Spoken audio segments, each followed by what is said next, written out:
Whatever became of the old-time grocery stores? The answer of course is obvious, it was replaced by the new and modern supermarkets. But once upon a time, down on the corner of Market Street and Florida Avenue, there stood one of those old-time grocery stores.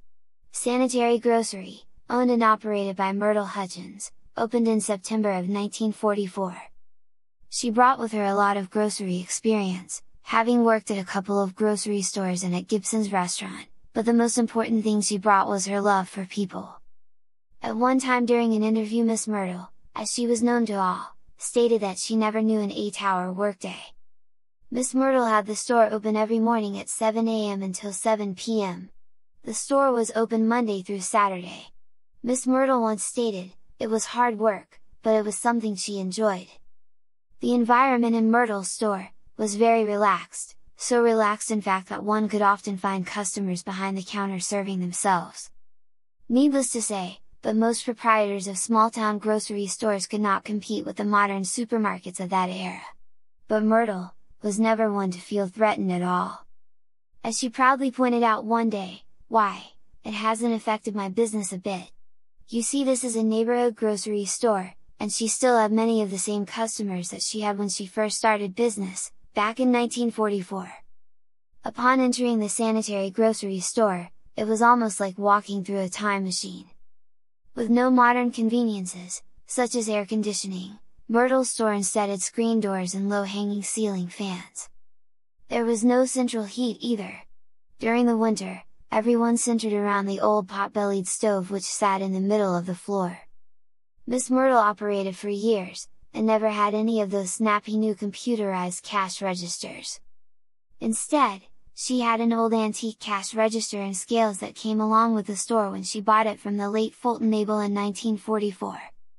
The little store had been well preserved. You would often wonder what changes, if any, had ever taken place during the 34 years that Miss Myrtle operated her business there. Well, Miss Myrtle once stated, yes, there have been some changes over the years. We, at one time, sold live chickens. They were kept in a coop out back. An often told story was that one day an inspector came to the store. He asked Miss Myrtle to see the license for the store. It was reported that she told him, "We have every kind of license available on the wall but a marriage license." She asked him if he wanted to help her get one of them too. According to Myrtle, the inspector never came back again. Myrtle's sister, Ogle Hutchins, often helped at the store. It was not hard to see the charming affection and admiration the two sisters felt for one another. Myrtle had seen several changes take place in Dayton over the years. "During my lifetime, Dayton has grown by leaps and bounds," says Miss Myrtle. "Why, there was a time when I knew everybody in this town and what they were doing." It was obvious that Myrtle loved her job, and loved what she was doing. If you are a part of the generation that remembers the small red brick store, then you have some treasured memories of this wonderful little place. For those of you that unfortunately, are too young to remember this icon, it sat on the corner below Robinson Manufacturing Company, where the fountain is today. Students often described Miss Myrtle as a soft-spoken older lady, who always had a smile on her face. We all remember that Myrtle specialized in penny candy. There were glass cases in a circle all around the store. In these cases, were every kind of candy you could possibly imagine. For a quarter, you could get 25 different kinds of candy. If candy were not your thing, you could always opt for an RC Cola and a moon pie. Students would make their way into Myrtle's both before and after school. However, do not be caught in the store during the day if you were cutting class. Because Miss Myrtle would oblige you, by picking up the phone and calling the school, and reporting you to the principal.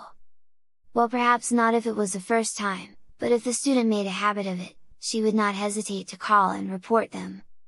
As students grew older, and they entered high school, they graduated from Myrtle's penny candy, and RC Cola, to the soda fountain, all the way uptown, at Robinson's drugstore. The store closed and Myrtle retired in November of 1978. On the evening she closed the store for the last time, Dayton resident George Revels and Margie Bishop were her very last customers.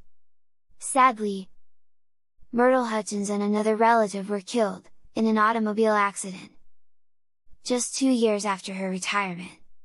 The accident happened on a rain-slicked road, near Morgantown. The little store has long been gone from the corner, but Myrtles' smile, and her little old-fashioned red brick store, will always be in our memories. Rest in God's peace, Myrtle!